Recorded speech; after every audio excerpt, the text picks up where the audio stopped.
हाँ जी, मैं हाँ जी ਤੁਹਾਡਾ ਸੁਖਦੇਵ ਸਿੰਘ ਪਿੰਡ ਹੇਰਾਂ ਤਹਿਸੀਲ ਨਕੋਦਰ ਡਿਸਟ੍ਰਿਕਟ ਜਲੰਧਰ ਇਸ ਟਾਈਮ ਜਰਮਨ 'ਚ ਰਹਿ ਰਿਹਾ। ਸਭ ਤੋਂ ਪਹਿਲਾਂ ਗੁਰੂ ਫਤਿਹ ਪ੍ਰਵਾਨ ਕਰੋ ਜੀ। ਵਾਹਿਗੁਰੂ ਜੀ ਕਾ ਖਾਲਸਾ ਵਾਹਿਗੁਰੂ ਜੀ ਕੀ ਫਤਿਹ।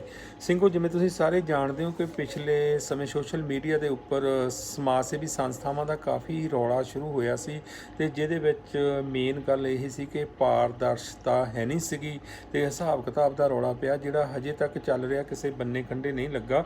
ਉਸ ਚੱਲਦੇ ਹੋਏ ਕੇਸ ਦੇ ਵਿੱਚੋਂ ਕਾਫੀ ਸਾਰੀਆਂ ਚੀਜ਼ਾਂ ਜਿਹੜੀਆਂ ਆ ਹਾਂ ਪੱਖੀ ਵੀ ਨਿਕਲ ਕੇ ਸਾਹਮਣੇ ਆਈਆਂ। ਜਿਵੇਂ ਕਿ ਮੇਰੇ ਕਾਫੀ ਸਾਰੇ ਦੋਸਤ ਜਿਹੜੇ ਗੁਰਸਿੱਖ ਵੀਰ ਆ, ਉਹਨਾਂ ਨੇ ਜਿਹੜੀ ਰਿਕਵੈਸਟ ਕੀਤੀ ਕਿ ਕੋਈ ਨਾ ਕੋਈ ਇਹੋ ਜਿਹਾ ਤਰੀਕਾ ਕੱਢੋ ਜਿਸ ਦੇ ਨਾਲ ਅਸੀਂ ਆਪਣੇ ਲੋੜਵੰਦ ਪਰਿਵਾਰਾਂ ਦਾ ਜਿਹੜਾ ਆ ਉਹਨਾਂ ਦੇ ਕੰਮ ਆ ਸਕੀਏ ਅਤੇ ਜਿਹੜਾ ਸਾਡੇ ਗੁਰਸਿੱਖ ਪਰਿਵਾਰਾਂ ਦਾ ਸੰਬੰਧ ਆ ਉਹ ਜਿਹੜਾ ਆ ਸਹੀ ਜਗ੍ਹਾ ਤੱਕ ਪਹੁੰਚ ਸਕੇ। ਇਸ ਨੂੰ ਅਸੀਂ ਕੋਸ਼ਿਸ਼ ਕੀਤੀ ਇਸ ਵਿਸ਼ੇ ਦੇ ਉੱਤੇ ਜਿਹੜਾ ਆ ਕੰਮ ਕਰਨ ਦੀ, ਅਤੇ ਉਹਦੇ ਵਾਸਤੇ ਜਿਵੇਂ ਤੁਸੀਂ ਜਾਣਦੇ ਹੀ ਹੋ ਕਿ ਮੇਰੀ ਆਪਣੀ ਸੋਸ਼ਲ ਮੀਡੀਆ 'ਤੇ ਫੇਸਬੁੱਕ ਆਈਡੀ ਹੈਗੀ ਹੈ ਸੁਖਦੇਵ ਸਿੰਘ ਪਿੰਡ ਹੇਰਾਂ। ਉਸ ਤੋਂ ਇਲਾਵਾ ਪੇਜ ਹੈ ਸੁਖਦੇਵ ਸਿੰਘ। ਉਸ ਤੋਂ ਅੱਗੇ ਆਪਾਂ ਪੇਜ ਚਲਾਉਂਦੇ ਹਾਂ ਜਿੰਦ ਬਡਾਲੀ, ਅਤੇ ਉਸ ਤੋਂ ਇਲਾਵਾ ਜਥਾ ਜਾਗੋ ਵਾਲਾ, ਅਤੇ ਇੱਕ ਗਰੁੱਪ ਆ ਕੌਮੀ ਪਰਵਾਨੇ। ਅਤੇ ਅਸੀਂ ਸੋਚਿਆ ਕਿ ਅਸੀਂ ਇਹਨਾਂ ਪੇਜਾਂ ਦੇ ਉੱਪਰ ਜਿਹੜੀਆਂ ਆ ਅਸੀਂ ਪੋਸਟਾਂ ਪਾਉਂਦੇ ਲੋੜਵੰਦ ਪਰਿਵਾਰਾਂ ਦੀਆਂ, ਲੇਕਿਨ ਉਹਨਾਂ ਦੇ ਵਿੱਚ ਕੋਈ ਜ਼ਿਕਰ ਨਹੀਂ ਕੀਤਾ ਜਾਊਗਾ, ਕੋਈ ਵੇਰਵਾ ਨਹੀਂ ਦਿੱਤਾ ਜਾਊਗਾ। ਸਿਰਫ ਦੱਸਿਆ ਜਾਊਗਾ ਕਿ ਲੋੜ ਕੀ ਆ, ਅਤੇ ਜਿਹੜਾ ਵੀ ਵੀਰ ਸੇਵਾ ਕਰਨੀ ਚਾਹੂਗਾ, ਜਿਹੜਾ ਵੀ ਗੁਰਸਿੱਖ ਆਪਣੇ ਦਸਵੰਧ 'ਚੋਂ ਸੇਵਾ ਲੈਣੀ ਚਾਹੂਗਾ, ਅਸੀਂ ਜਿਹੜੀ ਆ ਉਹ ਡਿਟੇਲ ਜਿਹੜੀ ਆ ਇਕੱਲੀ ਉਸੇ ਬੰਦੇ ਨੂੰ ਦੇਵਾਂਗੇ ਅਤੇ ਉਹਨਾਂ ਨੂੰ ਪਰਿਵਾਰ ਨਾਲ ਮਿਲਾ ਦੇਵਾਂਗੇ। ਆਪ ਕਿਸੇ ਵੀ ਪੈਸੇ ਨੂੰ ਟੱਚ ਨਹੀਂ ਕਰਾਂਗੇ ਅਤੇ ਉਹ ਪੈਸਾ ਸਿੱਧਾ ਜਿਹੜਾ ਆ ਦਸਵੰਧ ਆ ਉਹ ਲੋੜਵੰਦਾਂ ਤੱਕ ਪਹੁੰਚ ਜਾਵੇਗਾ। ਸੋ ਇਹ ਉਦਮ ਸ਼ੁਰੂ ਕਰਨ ਤੋਂ ਪਹਿਲਾਂ ਹੀ ਕੁਛ ਦਿਨ ਸਾਡਾ ਇੱਕ ਵੀਰ ਕੈਨੇਡਾ ਵਿੱਚ ਰਹਿੰਦਾ, ਮੈਂ ਕਿਸੇ ਵੀ ਵੀਰ ਦਾ ਪੂਰਾ ਨਾਂ ਨਹੀਂ ਲਊਂਗਾ ਕਿਉਂਕਿ ਬਹੁਤ ਸਾਰੇ ਦੋਸਤਾਂ ਨੇ, ਵੀਰਾਂ ਨੇ, ਭੈਣਾਂ ਨੇ ਜਿਨ੍ਹਾਂ ਨੇ ਵੀ ਸਾਨੂੰ ਜ਼ਰੀਆ ਬਣਾ ਕੇ ਜਿਹੜਾ ਆ ਆਪਣੇ ਲੋੜਵੰਦਾਂ ਤੱਕ ਸੇਵਾ ਪਹੁੰਚਾਈ ਆ, ਉਹਨਾਂ ਦਾ ਸਖਤ ਹੁਕਮ ਆ ਕਿ ਉਹਨਾਂ ਨੇ ਗੁਪਤ ਰੂਪ ਵਿੱਚ ਸੇਵਾ ਕੀਤੀ ਆ, ਲੇਕਿਨ ਫਿਰ ਵੀ ਅਸੀਂ ਉਹਦਾ ਹਿਸਾਬ ਦੇਣਾ ਜਿਹੜਾ ਆ ਜ਼ਰੂਰੀ ਸਮਝਿਆ ਜਾਂ ਵੱਧ ਤੋਂ ਵੱਧ ਪਾਰਦਰਸ਼ਤਾ ਆ ਸਕੇ। ਅਸੀਂ ਤਕਰੀਬਨ ਇਹ ਜੁਲਾਈ ਮਹੀਨੇ ਦੇ ਅਖੀਰ ਜਿਹੇ 'ਤੇ ਇਹ ਆਪਣੇ ਇੱਧਰ ਨੂੰ ਉਦਮ ਸ਼ੁਰੂ ਕੀਤਾ ਸੀ। ਜਿਉਂ ਹੀ ਅਸੀਂ ਉਦਮ ਸ਼ੁਰੂ ਕੀਤਾ ਤਾਂ ਸਭ ਤੋਂ ਪਹਿਲਾਂ ਬਿਨਾਂ ਕਿਸੇ ਪੋਸਟ ਪਾਉਣ ਤੋਂ ਸਾਡਾ ਇੱਕ ਵੀਰ ਕੈਨੇਡਾ ਦੇ ਵਿੱਚ ਰਹਿ ਰਿਹਾ ਆ, ਮੈਂ ਉਹਦਾ ਸ਼ਾਰਟਕੱਟ ਕਹੂੰਗਾ ਕਿ ਪੀ ਸਿੰਘ, ਉਹਨਾਂ ਨੇ ਸਾਨੂੰ ਜਿਹੜਾ ਆ 25,000 ਰੁਪਈਆ ਜਿਹੜਾ ਆ ਉਹ ਇੰਡੀਆ ਭੇਜ ਦਿੱਤਾ। ਜਿਸ ਸਿੰਘ ਨੂੰ ਭੇਜਿਆ ਉਹਨਾਂ ਨੂੰ ਵੀ ਉਹ ਜਾਣਦੇ ਸੀ, ਲੇਕਿਨ ਉਹਨਾਂ ਨੇ ਮੇਰੇ ਕਹਿਣ ਦੇ ਉੱਤੇ ਜਾਂ ਕਹਿ ਲਓ ਕਿ ਮੇਰਾ ਵੇਰਵਾ ਦੇ ਕੇ ਸਤਿਕਾਰ ਕਰਦਿਆਂ ਹੋਇਆਂ ਉਸ ਸਿੰਘ ਨੂੰ ਸੇਵਾ ਭੇਜ ਦਿੱਤੀ। ਉਹਨਾਂ ਦਾ ਭੇਜਿਆ ਹੋਇਆ ਜਿਹੜਾ 25,000 ਰੁਪਈਆ ਆ ਉਹਦਾ ਹਿਸਾਬ ਮੈਂ ਤੁਹਾਨੂੰ ਮੋਟਾ ਜਿਹਾ ਦੱਸ ਦਿਆਂ ਕਿ ਉਹਦੇ ਵਿੱਚੋਂ ਇੱਕ ਸ਼ਹੀਦ ਪਰਿਵਾਰ ਦਾ ਬੱਚੀ ਸੀਗੀ, ਪਰਿਵਾਰ ਸੀਗਾ ਸ਼ਹੀਦ ਪਰਿਵਾਰ ਦੀ, ਕਿਸੇ ਸ਼ਹੀਦ ਸਿੰਘ ਦੀ ਬੱਚੀ ਸੀਗੀ ਅਤੇ ਉਹਦੇ ਪਰਿਵਾਰ ਨੂੰ ਪੈਸੇ ਦੀ ਲੋੜ ਸੀ ਅਤੇ 10,000 ਰੁਪਈਆ ਜਿਹੜਾ ਅਸੀਂ ਉਹਨਾਂ ਨੂੰ ਦੇ ਦਿੱਤਾ ਸੀ। ਉਸ ਤੋਂ ਇਲਾਵਾ ਲੋਕਡਾਊਨ ਦੇ ਕਾਰਨ ਇੱਕ ਗੁਰਸਿੱਖ ਜਿਹੜਾ ਆ ਉਸ ਦਾ ਜਿਹੜਾ ਕੰਮ ਛੁੱਟਿਆ ਹੋਇਆ ਸੀ ਅਤੇ ਉਸ ਦੀ ਸਿੰਘਣੀ ਬਿਮਾਰ ਹੋ ਗਈ, ਉਸ ਨੂੰ ਜਿਹੜੀ ਦਵਾਈ ਦੀ ਲੋੜ ਸੀ ਅਤੇ ਅਸੀਂ 4,500 ਰੁਪਈਆ ਜਿਹੜਾ ਆ ਉਸ ਵੀਰ ਨੂੰ ਪਹੁੰਚਾ ਦਿੱਤਾ।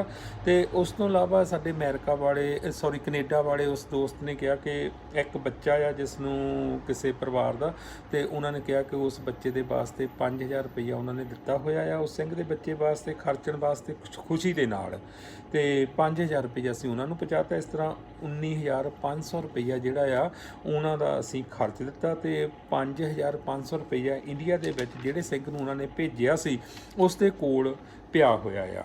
ਉਸ ਤੋਂ ਬਾਅਦ ਜੀ ਅਸੀਂ ਪਹਿਲੀ ਪੋਸਟ ਪਾਈ ਇੱਕ ਦੇਹਰਾਦੂਨ ਜ਼ਿਲ੍ਹੇ ਦੇ ਵਿੱਚ ਗੁਰਦਾਸਪੁਰ ਤੋਂ ਗਿਆ ਹੋਇਆ ਪਰਿਵਾਰ ਹੈ, ਜਿਹਦੇ ਵਿੱਚ ਇਹ ਪਰਿਵਾਰ ਦਾ ਜਿਹੜਾ ਮੁਖੀ ਉਹਦੀ ਡੈਥ ਹੋ ਚੁੱਕੀ ਆ ਅਤੇ ਉਹ ਉੱਥੇ ਰਹਿ ਰਿਹਾ, ਉਹਨਾਂ ਦੀ ਨਾ ਕੋਈ ਜ਼ਮੀਨ ਆ ਨਾ ਜਾਇਦਾਦ ਆ, ਅਤੇ ਉਹ ਬਾਹਰ ਲੋਕਾਂ ਦੇ ਘਰਾਂ 'ਚ ਭਾਂਡੇ ਮਾਂਜ ਕੇ ਜਿਹੜੇ ਆਪਣੀ ਲੇਡੀਜ਼ ਆ ਆਪਣਾ ਪਰਿਵਾਰ ਚਲਾਉਂਦੀ ਆ। ਮੁੰਡਾ ਜਿਹੜਾ ਉਹਦਾ ਡਰਾਈਵਰ ਆ, ਅਤੇ ਲੇਕਿਨ ਲੋਕਡਾਊਨ ਦੇ ਕਾਰਨ ਜਿਹੜਾ ਆ ਉਹ ਵੀ ਘਰ ਬੈਠ ਗਿਆ ਅਤੇ ਉਸ ਪਰਿਵਾਰ ਦਾ 4 ਮਹੀਨੇ ਦਾ ਕਿਰਾਇਆ ਰੁਕ ਗਿਆ ਸੀਗਾ, ਅਤੇ ਉਸ ਦੇ ਵਾਸਤੇ ਅਸੀਂ ਪਹਿਲੀ ਪੋਸਟ ਪਾਈ ਸੀਗੀ ਜੀ। ਅਤੇ ਉਸ ਪੋਸਟ ਨੂੰ ਜਿਹੜਾ ਪੜ੍ਹ ਕੇ ਅਤੇ ਸਾਡੇ ਇੱਕ ਅਮਰੀਕਾ ਤੋਂ ਭੈਣ ਜੀ ਆ ਐਮ ਕੌਰ, ਉਹ ਅਮਰੀਕਾ ਵਿੱਚ ਰਹਿੰਦੇ ਨੇ, ਉਹਨਾਂ ਨੇ ਉਸ ਪਰਿਵਾਰ ਦਾ ਵੇਰਵਾ ਸਾਡੇ ਕੋਲ ਲਿਆ ਅਤੇ ਉਸ ਪਰਿਵਾਰ ਦੇ ਅਕਾਊਂਟ ਦੇ ਵਿੱਚ ਉਹਨਾਂ ਨੇ ਕਿਰਾਏ ਦੇ ਵਾਸਤੇ ਸਿੱਧਾ 25,000 ਰੁਪਈਆ ਜਿਹੜਾ ਆ ਭੇਜ ਦਿੱਤਾ ਅਤੇ ਉਸ ਪਰਿਵਾਰ ਨੇ ਉਹ ਪੈਸਾ ਜਿਹੜਾ ਆ ਰਿਸੀਵ ਕਰ ਲਿਆ। ਉਸ ਤੋਂ ਬਾਅਦ ਜੀ ਅਸੀਂ ਅਗਲੀ ਜਿਹੜੀ ਪੋਸਟ ਆ ਉਹ ਪਾਈ ਸੀਗੀ ਆਪਣੇ ਕਿਹੜੀ ਸੀਗੀ ਕਿ ਇੱਕ ਮਜ਼ਦੂਰ ਵੀਰ ਆ, ਉਹਦੀ ਘਰਵਾਲੀ ਆਪਣੇ ਚੰਡੀਗੜ੍ਹ ਦੇ ਵਿੱਚ ਲੀਵਰ ਦੇ ਵਿੱਚ ਪਾਕ ਪੈ ਗਈ ਸੀਗੀ। ਜਿੰਦ ਬਡਾਲੀ ਪੇਜ ਦੇ ਉੱਤੇ ਇਹ ਪੋਸਟ ਪਾਈ ਸੀ ਤੇ ਨਾਲ ਮੇਰੇ ਵਾਲੇ ਪੇਜਾਂ ਤੇ ਉਹਦੀ ਤਨਖਾਹ ਬਹੁਤ ਘੱਟ ਹੈ। ਉਹਨੇ ਕਿਸੇ ਤੋਂ ਉਧਾਰ ਲੈ ਕੇ 10,000 ਰੁਪਈਆ ਜਿਹੜਾ ਆ ਉਹ ਇਲਾਜ ਵਾਸਤੇ, ਆਪਰੇਸ਼ਨ ਵਾਸਤੇ ਖਰਚਿਆ ਸੀ ਤੇ ਉਸ ਦਾ ਜਿਹੜਾ ਉਹ 10,000 ਰੁਪਈਆ ਆ ਆਪਣਾ ਇੱਕ ਉਹਨਾਂ ਦਿਨਾਂ ਦੇ ਵਿੱਚ WhatsApp ਦੇ ਉੱਪਰ ਜਿੰਦ ਬਡਾਲੀ ਵੀਰ ਨੇ ਤੇ ਕੁਲਵੀਰ ਸਿੰਘ ਜੀ ਨੇ ਇੱਕ ਗਰੁੱਪ ਬਣਾਇਆ ਸੀ, ਨਿਸ਼ਕਾਮ ਸੇਵਾ ਗਰੁੱਪ। ਉਸ ਗਰੁੱਪ ਦੇ ਵਿੱਚ ਜਿਹੜੇ ਸਿੰਘ ਸੀਗੇ ਉਹਨਾਂ ਨੇ ਇਕੱਠਾ ਕਰਕੇ 10,000 ਰੁਪਈਆ ਜਿਹੜਾ ਆ ਉਸ ਪਰਿਵਾਰ ਦੇ ਵਾਸਤੇ ਦਿੱਤਾ ਤੇ ਉਹ ਪੈਸੇ ਜਿਹੜੇ ਆ ਕੁਲਵੀਰ ਸਿੰਘ ਨੇ ਉਸ ਪਰਿਵਾਰ ਨੂੰ ਜਿਹੜੇ ਆ 10,000 ਦਾ 10,000 ਪਹੁੰਚਦਾ ਕਰ ਦਿੱਤਾ। ਤੇ ਉਸ ਤੋਂ ਬਾਅਦ ਜੀ ਆਪਾਂ ਇੱਕ ਸਿੰਘ ਤਬਲਾ ਵਾਦਕ ਸੀ, ਉਹਦੀ ਪੋਸਟ ਪਾਈ ਸੀ ਕਿ ਉਸ ਦੇ ਛੋਟੇ ਬੱਚੇ ਨੂੰ ਸ਼ੂਗਰ ਹੋ ਗਈ ਆ, ਜਿਹੜੀ ਉਹਦੀ ਤਨਖਾਹ ਆ ਉਹਦੇ ਨਾਲ ਘਰ ਦਾ ਗੁਜ਼ਾਰਾ ਤਾਂ ਚੱਲਦਾ, ਲੇਕਿਨ ਦਵਾਈ ਦੇ ਵਾਸਤੇ ਉਹਨਾਂ ਦੇ ਕੋਲ ਬਿਲਕੁਲ ਜਿਹੜੀ ਆ ਗੁੰਜਾਇਸ਼ ਹੈ ਨਹੀਂ ਗੀ। ਤੇ ਇਸ ਪੋਸਟ ਤੋਂ ਬਾਅਦ ਆਪਣਾ ਇੱਕ ਵੀਰ ਅਮਰੀਕਾ ਦੇ ਵਿੱਚ ਆ, ਨਿੱਜਰ ਨਿੱਜਰ ਮੈਂ ਕਹੂੰਗਾ, ਉਹਨਾਂ ਨੇ ਜਿਹੜੀ ਆ 56,000 ਰੁਪਈਆ ਇੱਕ ਗੁਰਸਿੱਖ ਨੂੰ ਜਿਹੜਾ ਅੰਮ੍ਰਿਤਸਰ ਵਿੱਚ ਉਸ ਨੂੰ ਭੇਜ ਦਿੱਤਾ ਸੀ ਤੇ ਉਹਨਾਂ ਦਾ ਜਿਹੜਾ 56,000 ਰੁਪਈਆ ਜਿਹੜਾ ਆ ਉਹਦਾ ਮੈਂ ਜਿਹੜਾ ਹਿਸਾਬ ਆ ਉਹ ਦੇ ਦਿੰਦਾ ਜੀ। ਉਸ 56,000 ਤੋਂ ਜਿਹੜੇ ਉਹ ਬੱਚੇ ਬਿਮਾਰ ਵਾਲਾ ਤਬਲਾ ਵਾਦਕ ਗੁਰਸਿੱਖ ਸੀਗਾ ਲੋੜਵੰਦ, ਉਸ ਨੂੰ 10,000 ਰੁਪਈਆ ਦੇ ਦਿੱਤਾ ਗਿਆ। ਉਸ ਤੋਂ ਇਲਾਵਾ ਇੱਕ ਰਟੌਲ ਪਿੰਡ ਆ ਜੀ, ਰਟੌਲ ਪਿੰਡ ਦੇ ਵਿੱਚ ਦੋ ਬਹੁਤ ਗਰੀਬ ਪਰਿਵਾਰ ਸੀਗੇ ਤੇ ਲੋਕਡਾਊਨ ਦੇ ਕਾਰਨ ਉਹ ਬਹੁਤ ਰੋਟੀ ਪਾਣੀ ਤੋਂ ਵੀ ਤੰਗ ਹੋਏ ਸੀ ਤੇ ਉਹਨਾਂ ਦੋਨਾਂ ਪਰਿਵਾਰਾਂ ਨੂੰ 5-5 ਜਾਣੀ ਕਿ 10,000 ਰੁਪਈਆ ਉਸ ਪਿੰਡ ਦੇ ਵਿੱਚ ਦਿੱਤਾ ਗਿਆ। ਉਸ ਤੋਂ ਬਾਅਦ ਉੱਤਰਾਖੰਡ ਦੇ ਵਿੱਚ ਜ਼ਿਲ੍ਹਾ ਦੇਹਰਾਦੂਨ ਦੇ ਵਿੱਚ ਇੱਕ ਆਪਣੀ ਤੀਜੀ ਕਲਾਸ ਦਾ ਬੱਚਾ ਸੀ ਤੇ ਜਿਹਦੀ ਸਾਲ ਦੀ ਫੀਸ ਰੁਕ ਗਈ ਸੀਗੀ ਇਸ ਸਾਲ ਦੀ ਲੋਕਡਾਊਨ ਦੇ ਕਾਰਨ, ਆਮਦਨ ਘਰ ਵਿੱਚ ਕੋਈ ਨਹੀਂ ਸੀਗੀ ਤੇ ਉਹ ਬੱਚਾ ਜਿਹੜਾ ਆ ਉਹਦਾ ਸਕੂਲ ਦੇ ਵਿੱਚੋਂ ਜਿਹੜਾ ਉਹਨਾਂ ਨੇ ਲਗਭਗ ਕੱਢ ਦਿੱਤਾ ਸੀਗਾ। ਉਹਨਾਂ ਨਾਲ ਗੱਲ ਕਰਕੇ ਸਕੂਲ ਵਾਲਿਆਂ ਦੇ ਨਾਲ ਤੇ ਉਸ ਬੱਚੇ ਨੂੰ ਦੁਬਾਰਾ ਐਡਮਿਟ ਕਰਾ ਕੇ ਤੇ ਉਹਦੀ ਵਰਦੀ ਵਾਸਤੇ, ਕਿਤਾਬਾਂ ਵਾਸਤੇ ਟੋਟਲ ਮਿਲਾ ਕੇ ਅਸੀਂ 15,000 ਰੁਪਈਆ ਜਿਹੜਾ ਉਸ ਨੂੰ ਦੇ ਦਿੱਤਾ ਸੀ ਜੀ।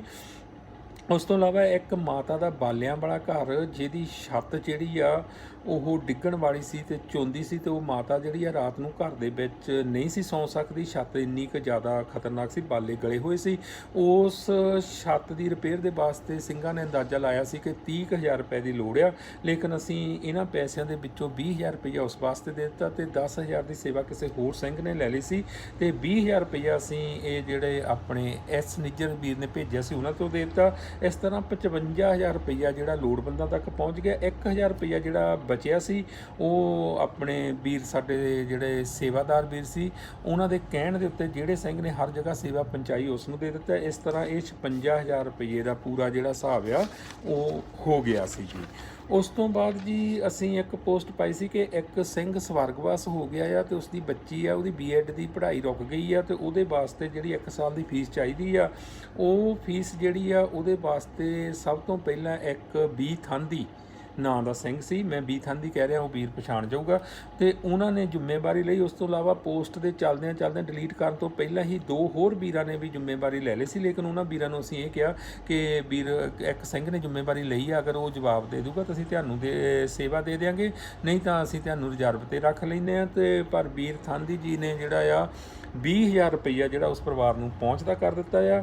ਤੇ ਅੱਜ ਬੱਚੀ ਦਾ ਦਾਖਲਾ, ਜਾਣੀ ਕਿ ਅੱਜ ਤਰੀਕ ਹੈਗੀ ਆ 3/9/2020 ਤੇ ਅੱਜ ਬੱਚੀ ਦਾ ਜਿਹੜਾ ਆ ਦਾਖਲਾ ਹੋ ਗਿਆ ਜੀ ਯੂਨੀਵਰਸਿਟੀ ਵਿੱਚ ਤੇ ਫੀਸਾਂ ਭਰ ਦਿੱਤੀਆਂ ਗਈਆਂ ਆ। 10,200 ਰੁਪਈਆ ਉਹਦੀਆਂ ਫੀਸਾਂ ਲੱਗੀਆਂ ਆ। ਵੀਰ ਨੇ 20,000 ਰੁਪਈਆ ਭੇਜਿਆ ਸੀ, ਜਿਹਦੇ ਵਿੱਚੋਂ 8,800 ਰੁਪਈਆ ਜਿਹੜਾ ਆ ਉਹ ਉਸ ਸਿੰਘ ਦੇ ਕੋਲ ਪਿਆ ਆ ਜਿਸ ਨੂੰ ਵੀਰ ਜੀ ਨੇ ਇਹ ਭੇਜੇ ਸੀਗੇ ਤੇ ਉਸਨੇ ਬਾਕੀ ਪੈਸੇ ਜਿਹੜੇ ਯੂਨੀਵਰਸਿਟੀ ਵਿੱਚ ਫੀਸਾਂ ਭਰ ਕੇ ਰਸੀਦਾਂ ਸਾਨੂੰ ਭੇਜ ਦਿੱਤੀਆਂ ਆ ਤੇ ਵੀਰ ਥਾਂਦੀ ਨੂੰ ਵੀ ਭੇਜ ਦਿੱਤੀਆਂ ਹੋਣਗੀਆਂ ਤੇ ਨਹੀਂ ਜੇ ਚਾਹੀਦੀਆਂ ਤਾਂ ਮੇਰੇ ਕੋਲ ਲੈ ਸਕਦੇ ਨੇ ਉਹ। ਤੇ ਜਿਹੜਾ ਉਹਨਾਂ ਦਾ 8,800 ਰੁਪਈਆ ਪਿਆ ਹੋਇਆ ਹੈ, ਉਹਦੇ ਵਿੱਚੋਂ ਸ਼ਾਇਦ ਬੱਚੀ ਨੂੰ ਕੁਛ ਕਿਤਾਬਾਂ ਲੈ ਕੇ ਦਈਏ ਜਾਂ ਕੋਈ ਕੱਪੜਾ ਲੈ ਕੇ ਦਈਏ, ਉਹ ਜਾਂ ਕੁਛ ਪੈਸੇ ਅਗਰ ਬਚ ਜਾਣਗੇ ਤਾਂ ਉਹ ਜਿਵੇਂ ਸਾਡੇ ਸੇਵਾਦਾਰ ਵੀਰ ਦਸਵੰਧ ਕੱਢਣ ਵਾਲੇ ਕਹਿਣਗੇ ਥਾਂਦੀ ਸਾਹਿਬ, ਅਸੀਂ ਉਸੇ ਤਰ੍ਹਾਂ ਉਹ ਸੇਵਾ ਜਿਹੜੀ ਆ ਕਰ ਦੇਵਾਂਗੇ। ਤੇ ਸੋ ਜੀ ਇਹ ਸੀ ਆਪਣੇ ਹੁਣ ਤੱਕ ਦੇ ਸਾਰੇ ਕੇਸ ਜਿਹੜੇ ਆਪਾਂ ਕੀਤੇ ਆ। ਤੇ ਇੱਥੇ ਇੱਕ ਹੋਰ ਗੱਲ ਦੱਸ ਦਈਏ ਕਿ ਮੈਂ ਖੁਦ ਨਿੱਜੀ ਰੂਪ ਵਿੱਚ ਕਿਸੇ ਵੀ ਪੈਸੇ ਨੂੰ ਟੱਚ ਨਹੀਂ ਕੀਤਾ ਤੇ ਨਾ ਕੋਈ ਹੱਥ ਲਾਇਆ। ਇਹ ਪੈਸਾ ਸਿੱਧਾ ਜਿਹੜਾ ਆ ਦਸਵੰਧ ਕੱਢਣ ਵਾਲੇ ਸੱਜਣਾ ਨੇ ਸਿੱਧਾ ਜਿਹੜਾ ਪਹੁੰਚਦਾ ਕੀਤਾ ਆ ਜੀ ਤੇ ਲੋੜਵੰਦਾਂ ਤੱਕ ਗਿਆ ਆ। ਤੇ ਇਹ ਟੋਟਲ ਜਿਹੜਾ ਪੈਸਾ ਇਸ ਸਮੇਂ ਦੇ ਵਿੱਚ ਸਾਡੇ ਕੋਲ ਆਇਆ ਆ, ਮੈਂ ਉਸ ਦੀ ਤੁਹਾਨੂੰ ਇੱਕ ਵਾਰੀ ਡਿਟੇਲ ਦੱਸ ਦਿਆਂ। ਹੋਰ ਇਹ ਜਿਹੜੀ ਸਾਡੀ ਭੈਣ ਐਮ ਕੌਰ ਅਮਰੀਕਾ ਤੋਂ ਆ, ਉਹਨਾਂ ਨੇ 25000 ਰੁਪਈਆ ਜਿਹੜਾ ਉਹ ਸਿੱਧਾ ਅਕਾਊਂਟ ਦੇ ਵਿੱਚ ਭੇਜਿਆ ਜੀ। ਤੇ ਉਸ ਤੋਂ ਇਲਾਵਾ ਸਾਡੇ ਕੈਨੇਡਾ ਵਾਲੇ ਵੀਰ ਜਿਹੜੇ ਆ ਆਪਣੇ ਪੀ ਸਿੰਘ ਨੇ 25000 ਰੁਪਈਆ ਉਹਨਾਂ ਨੇ ਭੇਜਿਆ ਜੀ। ਤੇ ਸਾਡੇ ਬੀ ਠੰਡੀ ਜੀ ਨੇ 20000 ਭੇਜਿਆ ਆ। ਤੇ ਜਿਹੜਾ 10000 ਨਿਸ਼ਕਾਮ ਸੇਵਾ WhatsApp ਗਰੁੱਪ ਆ ਜਿੰਦ ਬਟਾੜੀ ਤੇ ਕੁਲਵੀਰ ਵੀਰ ਚਲਾਉਂਦੇ ਆ, 10000 ਰੁਪਈਆ ਉਹਨਾਂ ਦਾ ਸੀਗਾ ਮੇਰੀ ਪੋਸਟ ਦੇ ਹਿਸਾਬ ਨਾਲ ਆਇਆ ਜੀ। ਤੇ 56000 ਰੁਪਈਆ ਜਿਹੜਾ ਆ ਆਪਣੇ ਐਸ ਨਿੱਜਰ ਸਾਹਿਬ ਨੇ ਦਿੱਤਾ ਸੀ। ਇਸ ਤਰ੍ਹਾਂ ਜਿਹੜਾ ਸਾਡੇ ਕੋਲ ਟੋਟਲ ਪੈਸੇ ਆਏ ਉਹ 1,36,000 ਰੁਪਈਆ ਆਇਆ ਜੀ। ਤੇ ਜਿਹਦੇ ਵਿੱਚੋਂ ਅਸੀਂ ਜਿਹੜੀ ਸੇਵਾ ਸਾਰੀ ਜਿਹੜੀ ਆ ਪਹੁੰਚਦੀ ਕਰ ਦਿੱਤੀ ਆ, ਜਿੱਥੇ ਜਿੱਥੇ ਉਹਨਾਂ ਵੀਰਾਂ ਨੇ ਕਿਹਾ ਸੀ, ਉਹ ਬਣੀ ਆ 1,20,700 ਰੁਪਈਆ ਜੀ। ਤੇ ਹੁਣ ਸਾਡੇ ਕੋਲ ਦੋ ਸਿੰਘਾਂ ਦੇ ਕੋਲ ਇੰਡੀਆ ਦੇ ਵਿੱਚ ਇੱਕ ਵੀਰ ਦੇ ਕੋਲ 8,800 ਰੁਪਈਆ ਪਿਆ ਆ ਜੀ, ਤੇ ਇੱਕ ਵੀਰ ਕੋਲ 5,500 ਰੁਪਈਆ ਪਿਆ ਆ। ਇਸ ਤਰ੍ਹਾਂ 15,300 ਰੁਪਈਆ ਜਿਹੜਾ ਆ ਸਾਡੇ ਕੋਲ ਪਿਆ ਆ, ਭਾਵ ਕਿ 1,36,000 ਤੋਂ 1,20,700 ਜਿਹੜਾ ਆ ਉਹ ਖਰਚ ਦਿੱਤਾ ਗਿਆ ਤੇ 15,300 ਰੁਪਈਆ ਪਿਆ ਆ। ਉਹ ਅਸੀਂ ਆਪਣੇ ਦਸਵੰਧ ਕੱਢਣ ਵਾਲੇ ਵੀਰਾਂ ਦੇ ਹੁਕਮ ਅਨੁਸਾਰ ਜਦੋਂ ਅਗਲੀ ਵਾਰੀ ਹਿਸਾਬ ਦੇਵਾਂਗੇ ਉਹਦੇ ਵਿੱਚ ਦੱਸ ਦੇਵਾਂਗੇ ਕਿੱਥੇ ਖਰਚਾ, ਜਿੱਥੇ ਵੀਰ ਕਹਿਣਗੇ ਉੱਥੇ ਖਰਚ ਦੇਵਾਂਗੇ ਜੀ। ਤੇ ਇਹ ਸੀ ਜੀ ਹੁਣ ਤੱਕ ਦਾ ਹਿਸਾਬ ਕਿਤਾਬ ਜੀ। ਤੇ ਆਪਾਂ ਮਿਲਦੇ ਹਾਂ ਅਗਲੀ ਵਾਰੀ ਫਿਰ। ਤੇ ਇੱਥੇ ਆਪਾਂ ਕਲੀਅਰ ਕਰ ਦਈਏ ਕਿ ਅਸੀਂ ਸਿਰਫ ਇੱਕ ਜਰੀਆ ਆ, ਕੋਈ NGO ਨਹੀਂ ਗੀ ਆਪਣੀ, ਕੁਛ ਨਹੀਂ ਗਾ। ਸਿਰਫ ਅਸੀਂ ਲੋੜਵੰਦ ਪਰਿਵਾਰ ਦੀ ਜਿਹੜੀ ਆ ਉਹ ਪੋਸਟ ਜਿਹੜੀ ਉਹਨੂੰ ਵਿਚਾਰ ਕੇ ਘੋਖ ਕੇ ਉਸ ਪਰਿਵਾਰ ਨਾਲ ਲਿੰਕ ਕਰਕੇ ਪਾਉਂਦੇ ਆ। ਕੋਈ ਵੀਡੀਓ ਨਹੀਂ ਕਿਸੇ ਦੀ ਪਾਉਂਦੇ, ਕੋਈ ਉਹਨਾਂ ਦੀ ਹੋਰ ਵਾਧੂ ਡਿਟੇਲ ਨਹੀਂ ਕਿਸੇ ਨੂੰ ਦਿੰਦੇ। ਤੇ ਜਿਹੜੇ ਵੀਰ ਨੇ ਸੇਵਾ ਕਰਨੀ ਹੁੰਦੀ ਆ ਅਸੀਂ ਉਸ ਵੀਰ ਨੂੰ ਇਕੱਲੀ ਉਹਦੀ ਡਿਟੇਲ ਦਿੰਦੇ, ਤੇ ਉਸ ਤੋਂ ਬਾਅਦ ਜਿਹੜੀ ਪੋਸਟ ਆ ਉਹ ਅਸੀਂ ਡਿਲੀਟ ਕਰ ਦਿੰਦੇ ਆ। ਤੇ ਹੁਣ ਤੱਕ ਅਸੀਂ ਸਾਰੀਆਂ ਪੋਸਟਾਂ ਜਿਹੜੀਆਂ ਆ ਉਹ ਡਿਲੀਟ ਕਰ ਦਿੱਤੀਆਂ ਆ ਜੀ। ਤੇ ਅੱਗੇ ਵਾਸਤੇ ਵੀ ਅਸੀਂ ਇਸੇ ਤਰ੍ਹਾਂ ਕੋਸ਼ਿਸ਼ ਕਰਾਂਗੇ। ਬਾਕੀ ਹਿਸਾਬ ਦਿੰਦਿਆਂ ਕੋਈ ਗਲਤੀ ਹੋ ਗਈ ਹੋਵੇ ਤਾਂ ਉਹਦੇ ਵਾਸਤੇ ਮਾਫ ਕਰ ਦੇਣਾ। ਮਿਲਦੇ ਹਾਂ ਆਪਾਂ ਅਗਲੀ ਵਾਰੀ ਅਗਲੇ ਮਹੀਨੇ ਦਾ ਹਿਸਾਬ ਲੈ ਕੇ। ਹੁਣ ਤਾਂ ਸ਼ੁਰੂ ਤੋਂ ਲੈ ਕੇ ਯਾਨੀ ਜੁਲਾਈ ਦੇ ਅਖੀਰ ਤੋਂ ਲੈ ਕੇ 3/9/2020 ਅੱਜ ਤੱਕ ਦਾ ਹਿਸਾਬ ਆ ਜੀ। ਤੇ ਅਗਲੀ ਵਾਰੀ ਜਿਹੜਾ ਆਪਾਂ 4/9/2020 ਤੋਂ ਸ਼ੁਰੂ ਕਰਕੇ ਅਗਲਾ ਹਿਸਾਬ ਜਦੋਂ ਵੀ ਮਹੀਨੇ ਖੰਡ ਤੱਕ ਦੇਵਾਂਗੇ ਉਹ ਤੁਹਾਡੇ ਨਾਲ ਜ਼ਰੂਰ ਸਾਂਝਾ ਕਰਾਂਗੇ। ਜੇ ਕਿਸੇ ਵੀਰ ਨੂੰ ਇਸ ਹਿਸਾਬ ਦੇ ਬਾਰੇ ਕੋਈ ਡਿਟੇਲ ਚਾਹੀਦੀ ਹੋਵੇ ਤਾਂ ਮੇਰਾ ਟੈਲੀਫੋਨ ਨੰਬਰ ਜਿਹੜਾ ਮੇਰੇ ਪੇਜ ਦੇ ਉੱਪਰ ਵੀ ਹੈਗਾ ਆ, ਮੈਂ ਇੱਥੇ ਵੀ ਬੋਲ ਦਿੰਦਾ, ਉਹ ਮੇਰੇ ਕੋਲੋਂ ਜਿਹੜਾ ਆ ਕੋਈ ਵੀ ਗੱਲ ਪੁੱਛ ਸਕਦਾ ਆ ਜੀ। ਮੇਰਾ ਟੈਲੀਫੋਨ ਨੰਬਰ ਹੈਗਾ ਆ, ਜਰਮਨ ਦਾ ਕੋਡ ਆ +49 ਜਾਂ 0049 ਤੇ ਨੰਬਰ ਹੈਗਾ ਆ 176 4321 3771। ਜੇ ਕਿਸੇ ਵੀ ਵੀਰ ਨੇ ਕੋਈ ਇਨਫੋਰਮੇਸ਼ਨ ਲੈਣੀ ਹੋਵੇ ਤਾਂ ਮੇਰੇ ਨੰਬਰ ਦੇ ਉੱਤੇ ਉਹ ਜਿਹੜਾ ਆ ਕੰਟੈਕਟ ਕਰ ਸਕਦਾ ਆ। ਤੇ ਹੁਣ ਦਿਓ ਜੀ ਇਜਾਜ਼ਤ। ਭੁੱਲ ਚੁੱਕ ਦੀ ਖੇਵਾਂ। ਵਾਹਿਗੁਰੂ ਜੀ ਕਾ ਖਾਲਸਾ, ਵਾਹਿਗੁਰੂ ਜੀ ਕੀ ਫਤਿਹ।